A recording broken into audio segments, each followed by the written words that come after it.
महानुभाव, जीवन में दो तीन चीजें जो हैं वह सोच समझकर ही प्रयोग में लाना चाहिए। पहला है राय और दूसरी है सलाह। और प्रातःकाल आपको क्या चाहिए पड़ती है? चाय। तो कहते हैं कि चाय, राय और सलाह जो है इसका उपयोग सोच समझकर ही करना चाहिए और इसकी देने वाले को सोच समझकर ही देना चाहिए कि किसको। जैसे चाय है, मान लो तो आपके यहां पर कोई शुगर का पेशेंट आता है तो आप क्या करते हैं?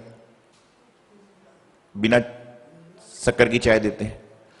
आपके यहां पर कोई ऐसा आ जाता है, कई सारे ऐसे होते हैं जो चाय में शक्कर ज्यादा लेते हैं, ऐसे भी होते हैं लोग, तो उसको हिसाब से देते हो। तो जब चाय को आप उस व्यक्ति के हिसाब से देते हो कि उसकी पाचन शक्ति क्या है, उसकी पीने की क्षमता क्या है, उसके अंदर की व्यवस्था क्या है, तो जब चाय को आप जो है सोच समझकर पिलाने का प्रयास करते हो तो आप अपनी राय को और सलाह को ये भी सोच समझकर देने का प्रयास क्यों नहीं करते हो?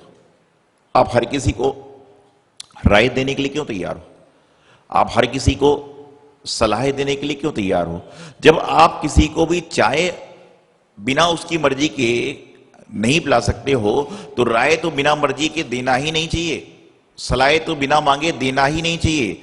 आज के जमाने में सबसे सस्ता यदि कोई चीज दुनिया मिलती है तो है एडवाइस। वैसे यदि आपको मकान बनाने के लिए एडवाइस देना है तो लाखों रुपए लग जाते हैं। आपको यदि कोई वास्तु से काम कराना है तो उसके लिए कितने पैसे लग जाते हैं, अन्य सारी सलाह दो तो कितना सारा मिल जाता है। लेकिन यदि आपको मकान बनवाना है और आप अपने 4 मित्रों के सामने बात कर लो कि ऐसा ऐसा मकान बना रहा हूं, फिर आप देखना आप घर नहीं पहुंच पाओगे। आपकी धर्मपत्नी के पास में उनकी पत्नियों के पहुंच जाएंगे। किचन में मार्बल ही लगाना, बेड पे चादर ही बिछाना, वहां पे एसी ऐसा नहीं ऐसा लगाना कि आपने 4 आदमी से बात कही और घर तक नहीं पहुंचे, लेकिन आपको 40 चीज आ जाएगी। भैया देखो सोच समझ के करना। कहने का कारण यह है कि संसार में चाय पिलाना कठिन है लेकिन राय देना बिल्कुल सरल काम है। कहते हैं राय उस व्यक्ति को दो जो उस लायक है, सलाह उस व्यक्ति को दो जो सलाह लेने के काबिल है, सलाह लेने के योग्य है। लेकिन वर्तमान में हम लोग तो बस दिए जा रहे हैं, ये पता ही नहीं कि हमें क्या देना चाहिए और क्या लेना चाहिए। जिस प्रकार से मैंने बीच में एक बार कहानी सुनाई थी कि अंधेरी रात में समुद्र किनारे बैठा बैठा एक व्यक्ति बहुत सारा कंकड़ फेंके जा रहा था, पानी में टप टप की आवाज आ रही थी, फेंके जा रहा था, टप टप की आवाज आ रही थी। प्रातः काल जब उठा तो उसने देखा कि 2-3 पत्थर पास में रह गए और वह एकदम चमकने वाले पत्थर थे। तो उसने देखा ये तो हीरे मोती थे। तो इसी प्रकार से हो रहा है कि हम अपने सलाह को, हम अपनी राय को बेस्ट करते जा रहे हैं, देते जा रहे हैं, फेंकते जा रहे हैं और बाद में मालूम चलता है अरे हमारी तो सलाह कितनी महत्वपूर्ण थी। आज के जमाने में सच मायने में आप लोग अपने दिल पे हाथ रख के बोलो तो आप अपने बच्चों को सही सलाह नहीं दे सकते हो। ज्यादा आप बोलने जाओ तो क्या बोलेंगे? भाई हम सब समझते हैं। आज के जमाने में बच्चों को हम कोई बात बताने बोले तो बोले हम लोग सब समझते हैं। आप अपने घर में राय नहीं दे पा रहे हो तो बाकी बाहर क्या होगा स्थिति? क्योंकि कारण कैसा हो गया है कि हर आदमी को जो चीज करना है उसका ज्ञान उसके पास में स्वयं मिल जाता है। उसको ज्ञान को देने की जरूरत नहीं है, ज्ञान को बताने की जरूरत नहीं है। तो उसी प्रकार से बात चाहे राय सलाह की नहीं, बात समस्याओं की भी होती है। हमारे जीवन में कई बार ऐसी समस्याएं उत्पन्न हो जाती हैं, ऐसी विपत्ति उत्पत्ति हो जाती है कि हम लोग क्या करते हैं, उस समस्याओं को समाधान खोजने में ही अपना पूरा शरीर को नष्ट कर देते हैं। बल्कि होना यह चाहिए कि उस समस्या का समाधान शांत चित्त से खोजिए। जैसे कि आप जब पेपर देते थे, हमने पेपर दिया स्कूल में, जब एग्जाम हॉल में बैठता था व्यक्ति तो कितने घंटे का पेपर होता था? 3 घंटे का। 1 घंटी बचती थी, 2 घंटी बचती थी और तीसरी घंटी बचती थी। उसका मतलब यह था कि अब यदि पेपर नहीं दिया तो पेपर जब्त कर दिया जाएगा। अब इसी तरह से मैं आपको बताना चाहता हूं कि जब हम एग्जाम हॉल में बैठते हैं, आप वहां पर बैठे और वहां पर बैठने के बाद सबसे पहले इंसान क्या करता है? प्रश्न पत्र को पढ़ता है।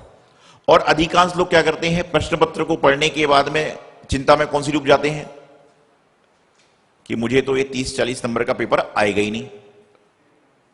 और जो समझदार लोग होते हैं वो क्या करते हैं, पहले वो देखते हैं कि मुझे कौन कौन सा आंसर पूरा 100% आता है, उसको भर लेते हैं। मतलब 60% का काम तो उन्होंने कर लिया, अब खाली टाइम में 30-40% पर दिमाग लगाते हैं, कुछ ना कुछ उठापटक करेंगे तो 10-20% और आ जाएगा और 85-90% तक पहुंच जाते हैं।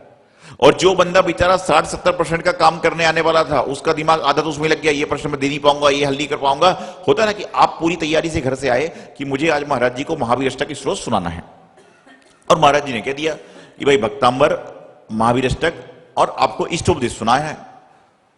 तो आप क्या सोचोगे, अरे मैं तो महावीर अष्टक की तैयारी करके आया हूं, अब तो इष्टोपदेश पूछ रहे हैं, भक्तांबर पूछ रहे हैं। और कोई क्या बोलेगा, जब पहले महाराज जी पहले महावीर अष्टक सुना दूं। हो सकता है कि आपने महावीर अष्टक इतने अच्छे से सुनाया, हम सोचे कि अब जरूरत ही पूछने की नहीं, इसको सब आता होगा, ऐसा अक्सर होता है। लेकिन क्या करेगा महाराज जी, मुझे तो भक्तांबर आएगा नहीं, इष्टोपदेश आएगा नहीं, तो मैं कहूंगा महावीर अष्टक क्यों सुना, चल तू बाद में सुना। तो इसलिए क्या है, समस्या आने के बाद में घबराओ मत, शांतिपूर्वक ढंग से उसका निवारण करने का प्रयास करो। हो सकता है समस्या के पीछे पीछे समाधान भी कहीं ना कहीं कोने में मिल जाए। अरे यहां पर आगे जब तक आप सुनो कि जब तक आपका नंबर आ रहा है, जब तक लोग भक्तांबर सुना रहे हैं, इष्टोपदेश सुना रहे हैं, थोड़ा बहुत तो ज्ञान कान में आई जाएगा ज्ञान, और उसको सुना दो। पेपर को पहले हल कर लो, उसको हल करने के बाद जो बचा है उस पर दिमाग पर जोर लगाओगे तो कुछ ना कुछ आपको समाधान मिल जाएगा। पहले विचार करिए, घर में यदि बिजली गोल हो जाए, लाइट चली जाए, तो लाइट जब चली जाती है तो पहले के जमाने में घरों में पंखे, लकड़ी के पंखे होते थे, कपड़ा होता, लाइट का पता नहीं होता था कब आ रही। आजकल तो पहले ही मालूम चल जाता है सूचना कि दिन में 2 घंटे लाइट गोल रहेगी, तो आदमी अपनी व्यवस्था वैसे ही कर लेता है।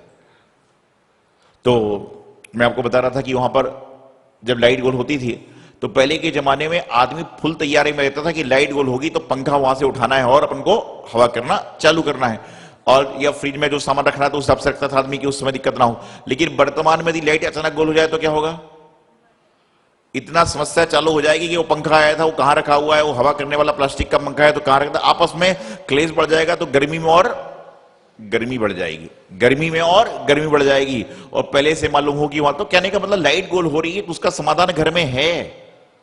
ठंडा पानी फ्रिज का नहीं है तो मटके का समाधान घर में है। लेकिन हम लोग क्या करते हैं कि हम लोगों ने अपने दिमाग पे समस्या आने के बाद में समाधान पाने के लिए इतना जोर लगा देते हैं, इतना जोर लगा देते हैं, इतना जोर लगा देते हैं कि हम उस समस्या का समाधान चाहे कर भी नहीं पा सकते। एक बार एक पिता ऑफिस का बड़ा महत्वपूर्ण कार्य घर में कर रहा था, और उसकी 10 साल की बच्ची या बच्चा बार बार उसके पास जाती, पिताजी ये बताइए, वो बता देते, दूसरी बार बताते तो फिर बता देते, तीसरी बार पूछा तो फिर बता दिया। अब क्या होता, आप कोई काम में व्यस्त हो, बार बार कुछ करे तो मन में झलक भी आती है, उलझन सी भी होती है कि बार बार क्या, तो आदमी जोर से कुछ बोलता भी है। 10 साल का बच्चा तो ज्यादा बोलना भी ठीक नहीं है।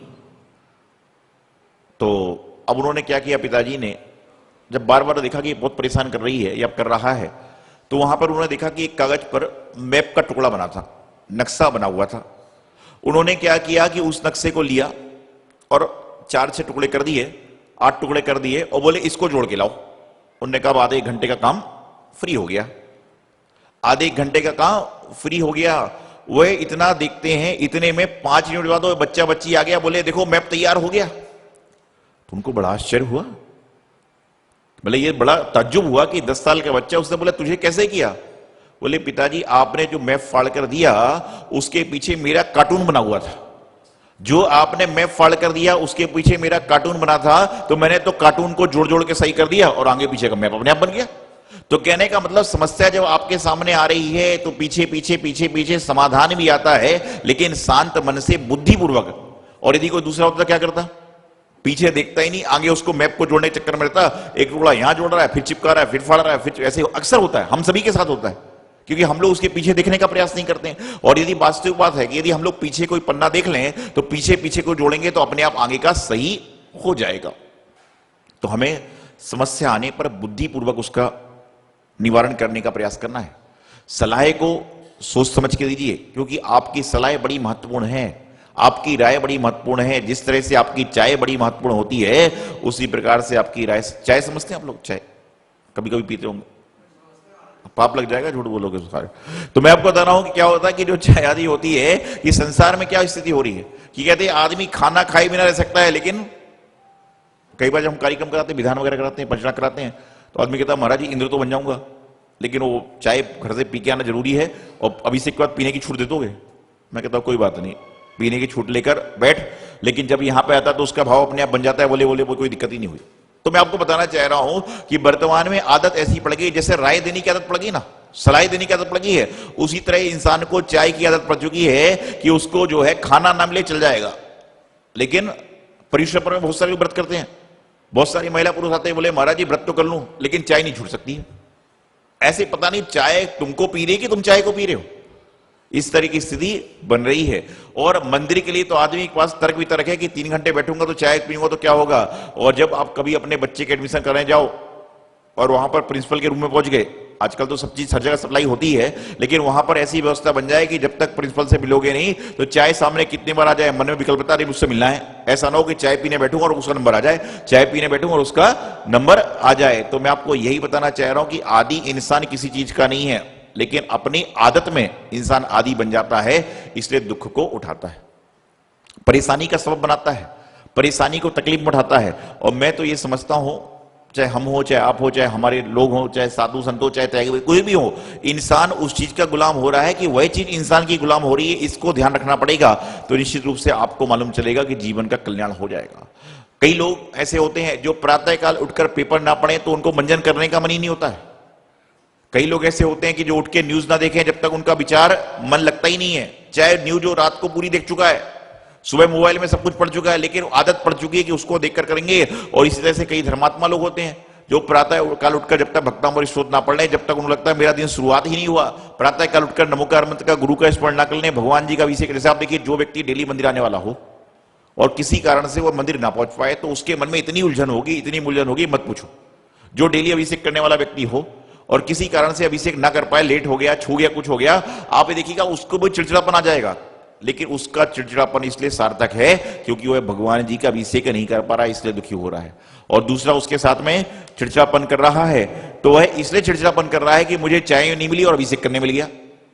तो दोनों में अंतर है, दोनों के स्वभाव में, दोनों की व्यवस्थाओं में, दोनों की क्रियाओं में, दोनों के कार्यकलाप में अंतर है। तो अपने पास कभी भी समस्या आ जाए तो समस्या का समाधान दिमाग से सोचें, दिल से सोचें, घबराए मत, क्योंकि घबराने का काम तो जीवन में चलता रहेगा, लेकिन घबराहट में ऐसा होगा जो बनता काम है वह भी कहीं ना बिगड़ जाए।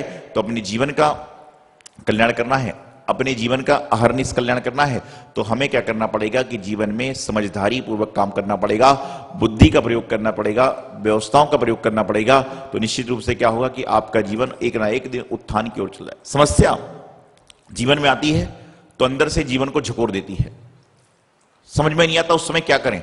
लेकिन आप देखिए, आप चाहे समझदारी समस्याओं में समझ के काम करो, चाहे नासमझी में काम करो, कुछ ना कुछ तो काम करोगे, कुछ ना कुछ उसका उपाय तो करोगे, कुछ ना कुछ उसका हल निकालने का प्रयास करोगे। तो आप जब कुछ ना कुछ उसका हल निकालने का प्रयास करते हो, उपाय निकालने का प्रयास करते हो, तो समझदारी पूर्वक निकालने का प्रयास करें, क्योंकि आप समझदारी पूर्वक हल निकालने का प्रयास करोगे तो निश्चित रूप से क्या होगा, कहीं ना कहीं उसका समाधान निकल जाएगा। और घबरा कर हल निकालने का प्रयास करोगे तो कहीं ना कहीं आपके जीवन में उसकी तकलीफ ना आ जाए, दिक्कत ना आ जाए, परेशानी ना आ जाए।